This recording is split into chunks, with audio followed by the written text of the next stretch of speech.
in transition. Get that out of here. Uses his body well, and that's great. Connects on long range. Good. Attacking the rim through the contact. Gets it to go, and that was a strong contest.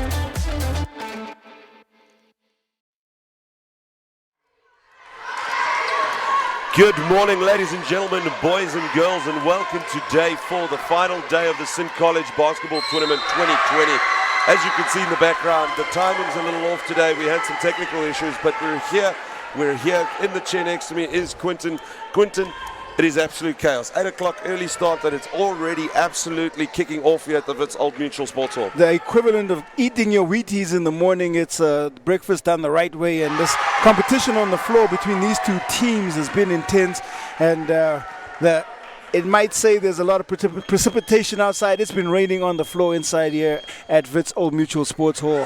Absolute basket. So just to fill you in on what you have missed is the first half. There's 3 minutes left in the first half between Michael Mount Waldorf and St. Peter's Preparatory School. This is the first semi-final of the under-13s. So we're going to hop right in. We'll do some more introductions and figure out the rest of the logistics later. Let's jump right into what currently is an absolutely hot game. The current score, 12-9 to Michael Mount Waldorf, who came from behind. Quinton.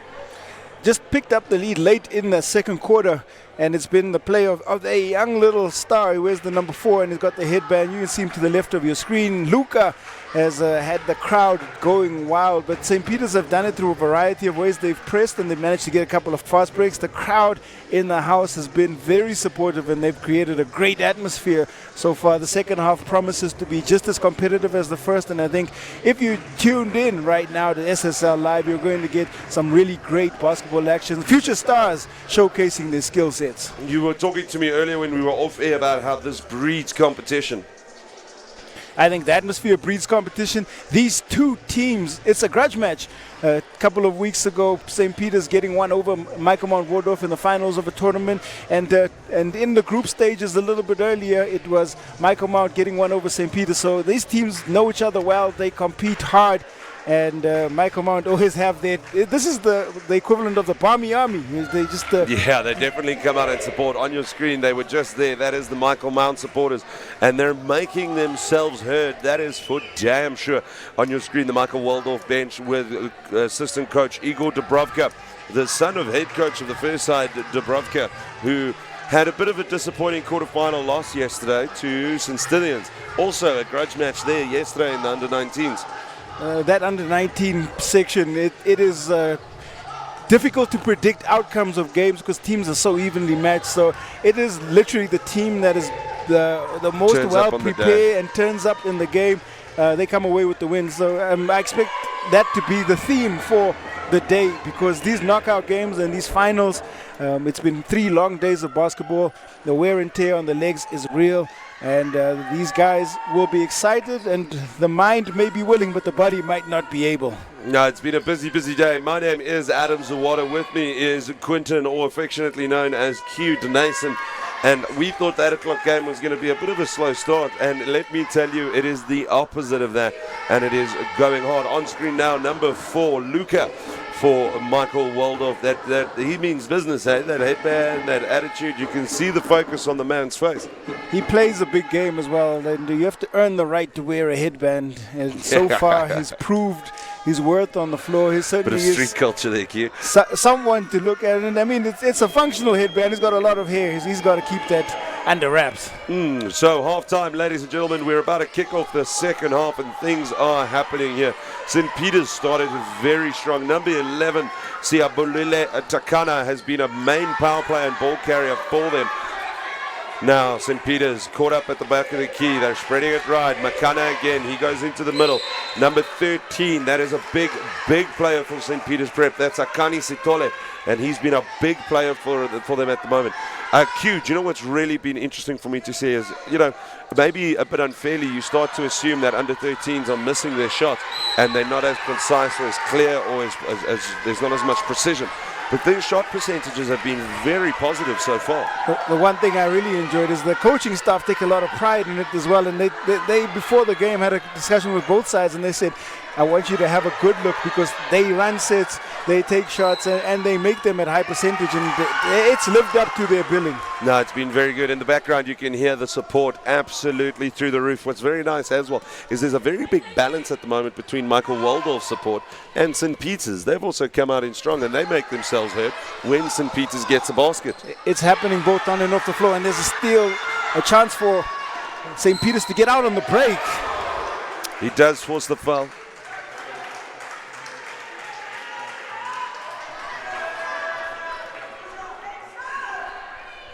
So currently the score is 12-9 with only 6.5 minutes left to play in the third quarter. This game is finally balanced. The semi-final, whichever team goes through to the final, really, really deserved this. Well, Tekana at the free throw line, he hasn't been too bad at all. I hope he stays on the straight and narrow, because the way Michael Waldorf, the way he's been pickpocketing Waldorf, stealing balls out of their pockets without them even realizing it. Absolute very quick hands. High activity, he moves around a lot, and he's got quick hands as well. He's definitely had some sticky fingers out on the court today, because he is thieving Michael Mount at the moment, sinking that second basket for a point, making the all score 12-10 at the moment. 2-point game. 2-point game, very close. Number one, Liam Ralphs for Michael Waldorf. They've been very powerful. And again, a big layup. It doesn't bring it home, though. 2-point game to Michael Waldorf. Luca brings it up on the byline. He feels pressure. He does step out, unfortunately. He gets called for the block. Luca found a little bit of space on that sideline, and it was tight. His speed bailing him out.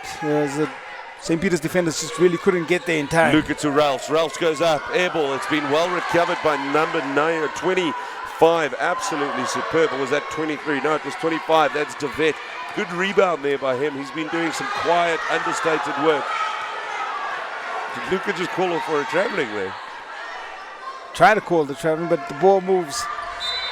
Falls the crowd. Number 12 for St. Peter's. Absolutely superb. Shepo Morane doing really well, getting the end one in.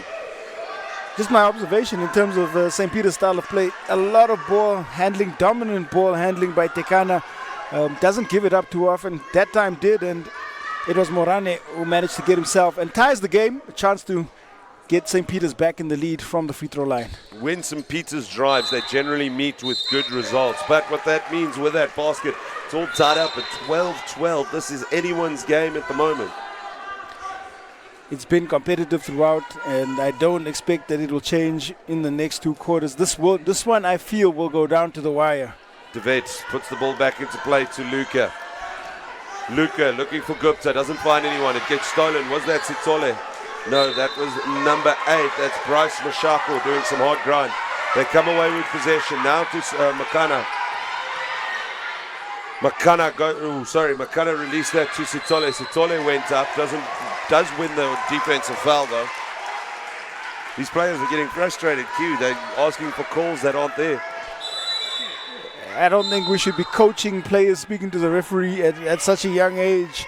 And yeah, they'll do it later anyway, won't they? They'll do it out of naturally. Morani gets himself to the free throw line. We have a timeout called on the floor, and action has been thick and fast. This was a great drive by the St. Peter's, and he goes up, draws the foul, and he still manages to sink the bucket. That's number 12 for St. Peter's, doing very, very well. Where's number 12? Pochecho Morane.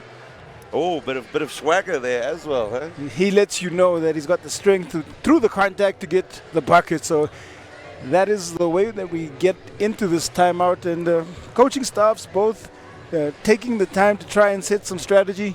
I've been quite impressed by the levels of execution we're getting. Yes. There's been pretty good structure. I like the fact that Michael Mount Waldorf have stuck with their man-to-man style of defense.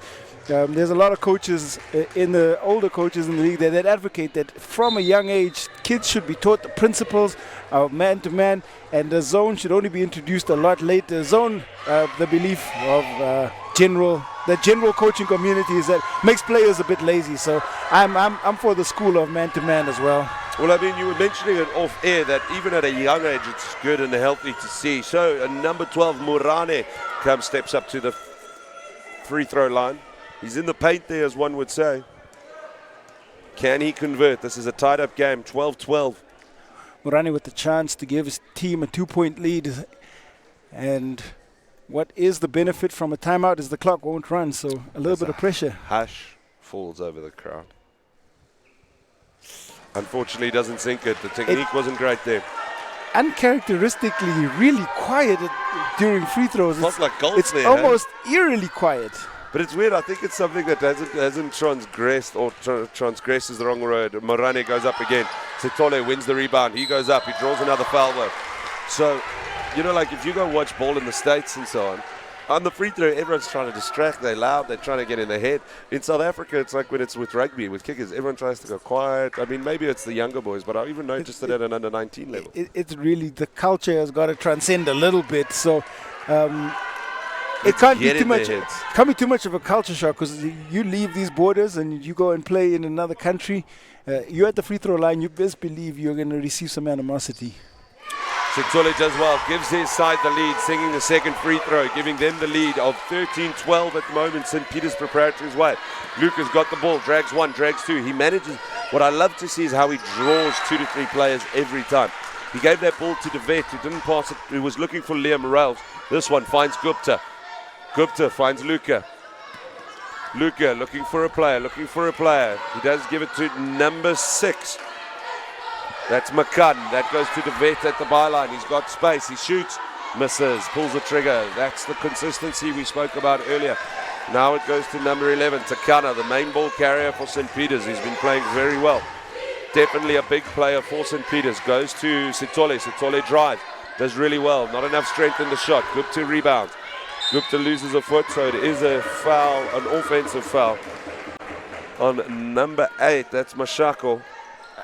I love the aggression, love the footwork by Sitole in the paint. He just couldn't get the finish. Drew 2 defenders and found a little bit of space, but the defense equal to his shot attempt.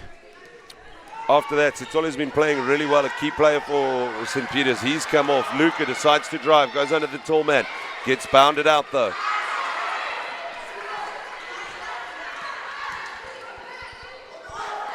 This time, and now it goes to number 12. Drives well, draws it, no foul, play on. If he could have sunk that, that would have been impressive stuff. Luca, the main ball carrier for Waldorf, makes a rare mistake. This one goes to Bryce. Bryce has time, he shoots, and he scores. Number 8, Bryce Mashako. All that came off a touch by Tekani. He got a hand to the ball on Luca, and no mistake underneath the rim by Machako. Number 1, Liam Ralphs, crisscross applesauce, showing a little bit of flair to keep possession of the ball. There's some lovely skill sets on display, and the biggest one, I think, is the desire to win. We are seeing competition at the highest level. They are competing on the floor. There's no love lost between these two young programs, and it's all done in the spirit of sportsmanship. So, and currently now St. Peter's with a 3-point lead with only a minute 10 seconds left in the third quarter. Absolute chaos at the moment. This was Sitole's free throw that he did manage to bank. He played well. He's been good for St. Peter's underneath the rim, picking up big timely rebounds, and has added a little bit of presence in the paint for them. I think Michael Mount Waldorf like to play outside in. They move the ball around, trying to shift the zone and look for seams in the zone where they can drive and attack, and they'll try and keep doing that, because I don't foresee a change in defense on the side of St. Peter's Prep. They've managed to hold on to their 3-point lead, and so they won't fix anything that isn't broken. Now, these boys definitely had enough honey over their porridge this morning, because they came out to play in this semi-final. These under-13s are playing with their all at the moment, and it's good to see such good basics being played at the moment, consistently held to basics, and a lot of support being shown there right by the South African flag. Too much fun in the crowd. I don't know, people are so energetic so early in the morning. I really need to consider drinking coffee. You should. You really should. Okay, so we're back in play. Liam Ralphs to inject the ball to De Wet. De Wet finds no, he decides to drive himself. He gets under the basket, gives it back to Liam. Liam moved around the key well, goes up for a shot. De Wet rebounds well, finds Gupta. What's Gupta going to do? Finds Luca. Luca's got a bit of time. He drives 1, drives 2, draws a foul. And I do believe it will be a defensive foul. Tekane a little bit late. They're looking for a call. And that part, young man, you're going to have to sell a little bit better. Travel by De Vet. You need to bounce it before you walk, ladies and gentlemen. So there have been one or two small mistakes by these boys when they get especially excited or it gets really close. And the way and how close this game is at the moment, I feel that this is going to come down to discipline and which coach has taken the time to remind their kids their basics and their technique. It will all come down to that. It was a great ball by Murane to try and find Mashako. Didn't come right, unfortunately. There's another travel. These are the basics we're talking about. This one goes to Makana. Makana's going to carry. He drives one. 2 seconds left. He goes up. Doesn't get the point. The time was against him. He did well to get a shot off in time there. Did very well to get a shot off. That shows clock awareness and game awareness. Unfortunately, couldn't get that bucket. That would have given them a comfortable lead going into this final quarter, but it's only a one-possession game. Michael Mount Waldorf still plenty it's still plenty of opportunity for them to stay in this game. All it takes is a couple of good possessions defensively, converting those, and then Bob's your uncle. We have a tie game again. So we have a look quickly at the St. Peter's lineup. Mocha, Inglis, McKinley, Mvulani, Pasipandoya, Diaz, Lechweti, Mashoko, Hlongwane, Tekana, Morane, and Akani Sitole. We've seen quite a bit of usage by the coaches, but I think the lineups and the rosters get more refined, and the rotations, even though participation is encouraged, doesn't always get utilized. And that's Michael Mount. Yeah, Michael Mount, Shalako Munda, Liam Ralph's a big player for them. We've got Luka Amaserda, he's been their main man. Macon, Maggie, Gupta, Gugeshi, Velebayi, Mkosi, Patson, and Balsher with Liam De Vet bringing up the tail. So I must say that I've been watching their bench chats now whilst you were chatting about the St. Peter's lineup. The body language alone of St. Peter's seems much, much more positive at the moment than Michael Mount. And that's uncharacteristic for Michael Mount. They tend to be the more energetic school. They have a never say die attitude that transcends all their age groups and their programs. And I'm sure that Coach Dubrovka will have some say out there and try and rectify the psychology before we get into this fourth quarter. It's still 8 minutes of basketball left to be played. One possession difference. That's the main point here. We can't lose the fact that there is only 1 point, well, 1 3-point difference between them. And this is the issue right now. 15-12 to St. Peter's Prep. Remember, this everything to play for. Knockout game, semi-final at the moment. Q, what would you be telling your players right now? For St. Peter's, I tell them to keep the same intensity, especially on the defensive end. They've been getting hands in the passing lanes. They've been able to pick up ball. What they need to focus on is finishing underneath the rim, composure on the side of Michael Mount Waldorf. They need to distribute the ball a little bit better. The emphasis defensively is on Luka a lot. We need to move the ball and find the open man, because when there's 2 players on Luka, one of the other players is open, and there'll be a chance for us to get a score. I definitely want to see St. Peter's keep driving the ball. Every time they've driven, they've been coming away with points. Sitole spreads it now. This one goes to, sorry, that was Makana to Sitole. Sitole goes up, doesn't draw the foul. And now Bryce Mashani walks away with it. He does go up, but what he does beautifully is he draws the foul. Number 12, Murane, Bochepo Murane, doing beautifully there. Under high pressure to walk away. They can close this down, or, sorry, not close it down, increase their lead by 2. Make it a 2-possession game, and that'll change the perspective of the players on the floor. Chance now at the free throw line as that eerie silence comes into It's like we're playing golf here, but he goes up, a very close for Morane, and doesn't come away with it. Bochepo needs to step up at the moment. This is where heroes are. The coach showing that he needs a bit of wrist in it. Goes up. Yeah, and he makes sure, turns it into a 2-possession game. 4 points difference, so now Michael Mount need to put something on the board. Luka getting shut down by 2 players every time. Luka showing his frustration at not finding a pass off, but his head was down, it wasn't up. He's not expecting that double play high in the beginning. Double team comes every time Luka has ball, and that's what I was saying a little bit earlier. He's got to just let the ball go. He can always get it back. Takana to Sitole. Sitole crisscross applesauce. Beautiful movement and spin in the paint. Now there's a steal and a blow against the defensive foul. So That's a really impressive move. Spin inside and using the offhand to get the finish. Been superb, absolutely superb. To me, if St. Peter's win, it has to be either Sithole or Makana as their man of the match. As Luca goes up, too much pressure. He needs 1 or 2 more years to gain some height because he doesn't lack heart, that's for sure. Makana, ball carrier, Luca's on him. He finds some space. He spreads it out wide. This one goes to Bryce, number 8.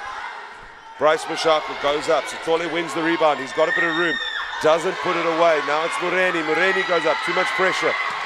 It's a bit of chaos. It's up and down. Bryce needs to go up. Sithole's got space. He pulls one. He pump fakes. Beautifully played by the big man. 2 beautiful moves by him in that low block. Ball fake, dribble, finish. And the crowd will tell you they really like that result. And it's an 8-point lead at the moment. Now Michael Mount throwing and hoping. This pressure's building to them. And this is where the pressure builds up. It looks like St. Peter's is on the ball. I tell you, ladies and gentlemen, number 13, Akani Sithole from St. Peter's Preparatory is a name to watch. He has been their top scorer, and in my mind, has to be their man of the match. 6 points for Sithole on the go. Unanswered points for Michael Mount Waldorf, and this scoring run is going to be tough to overcome. The whole weekend has been phases of scoring, absolute phases of scoring. Liam Ralphs, 1v3, decides to drive it. Too much pressure. Sithole gets the rebound, looks for Makana, finds him. No pressure on Makana at the moment. Tekana. This one goes to Sithole. Sithole is their big man, double spin. This one gets blocked up. Bryce gets the rebound for a shot. Sithole goes up again. Sithole has carried them here in the 4th quarter. 8 points. 8 just straight himself, points. 8 or 10 points, just himself at the moment. Absolutely superb. And I think he's gone up 8 times and scored 8 times. 4 of 4 he was indeed from the field, and he's just done a great job here. He struggled most of the game, and Luca finally finds some space and breaks the scoring drought here. Michael Mount needed that. Needed the foul as well. So what happens now? I think a timeout's been called. There's only about 4 minutes. Yes, timeout has been called. So 4 minutes left, or just shy of 4 minutes in the last quarter. Michael Mount need a plan. This is a 10-point game like that. Let's not forget that this was a 3-point difference when this quarter started.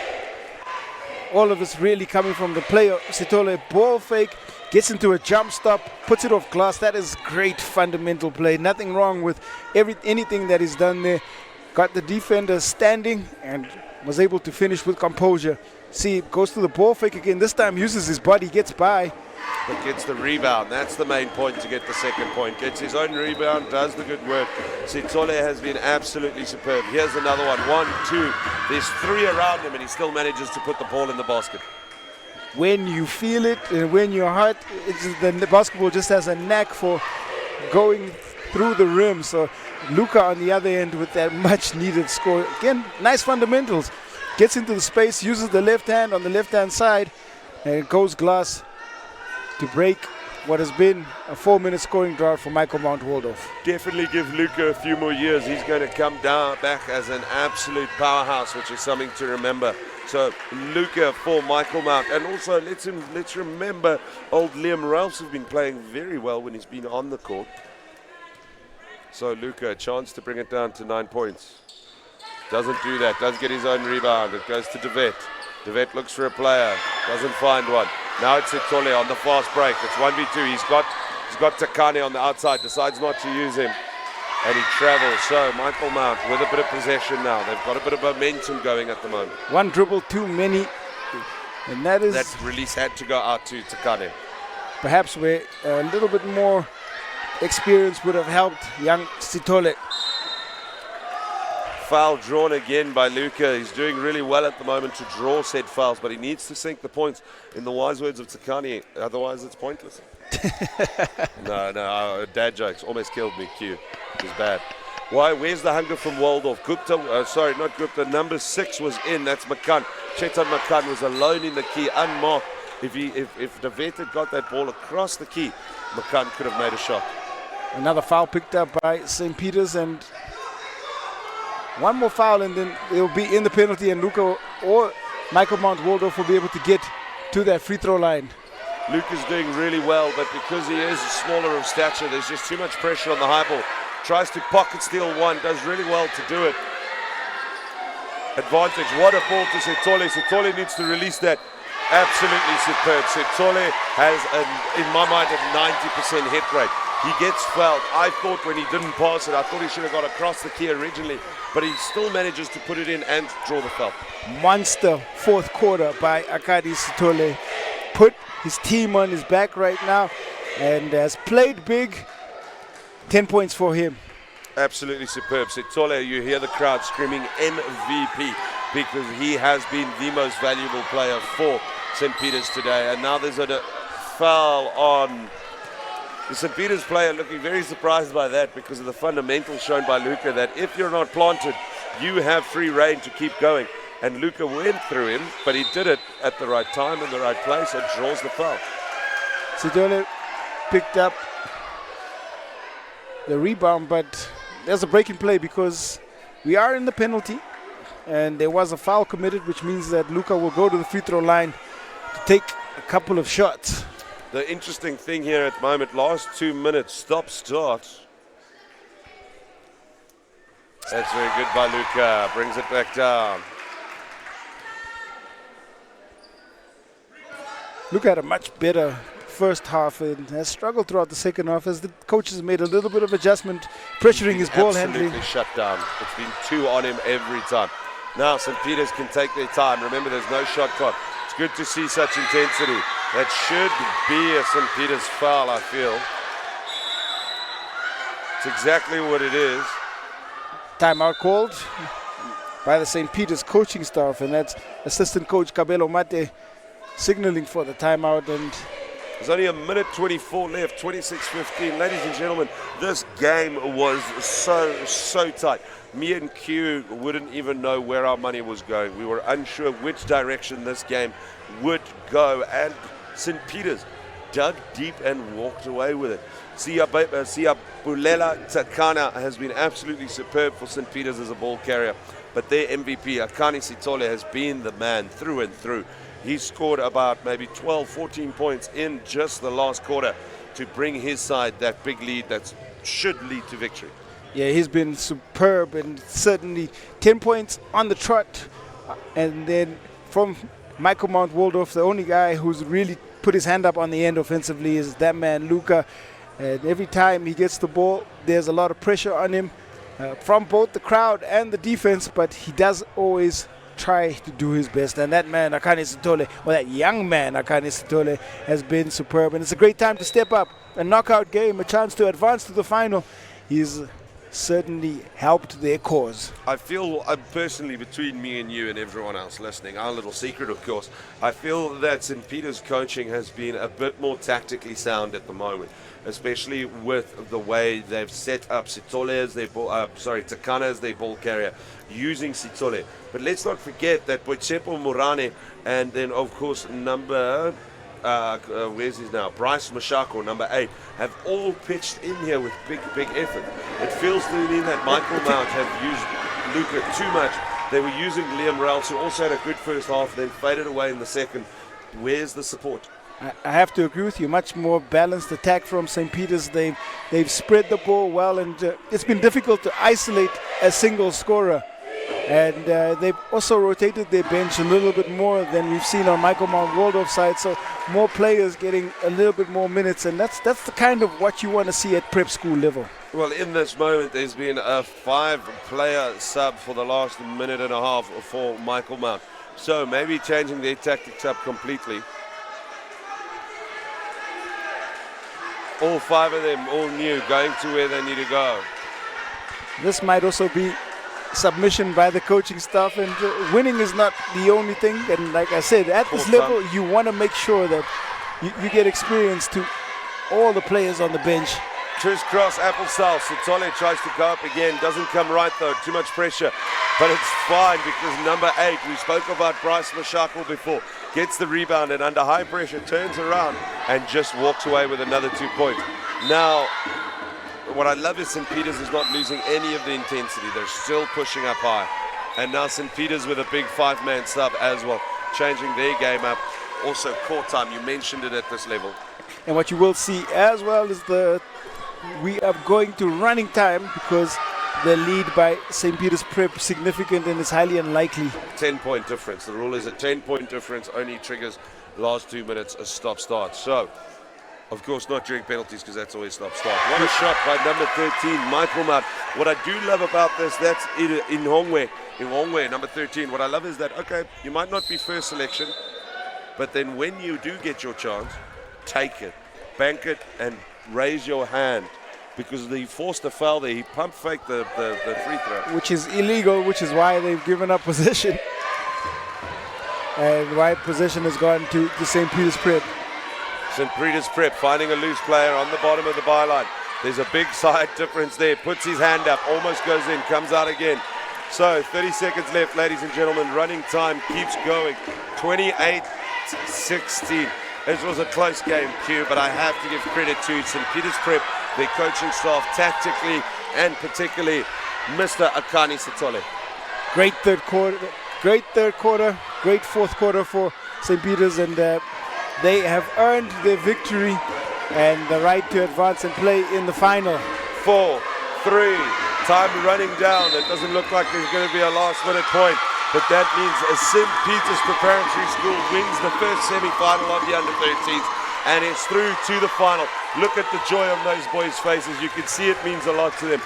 They are absolutely stoked. The noise in the arena is met by the excitement on the boys' faces, and they certainly put on a basketball clinic. They played some really great basketball.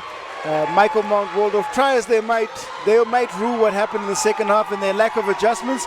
But for St. Peter's Prep and the man Akani Sithole, it's happiness and the W, and they do earn the right to advance to that final. Absolutely great basketball. Before we say our goodbyes, full-time St. Peter's 28, Michael Mount, under 13, Waldorf School 16.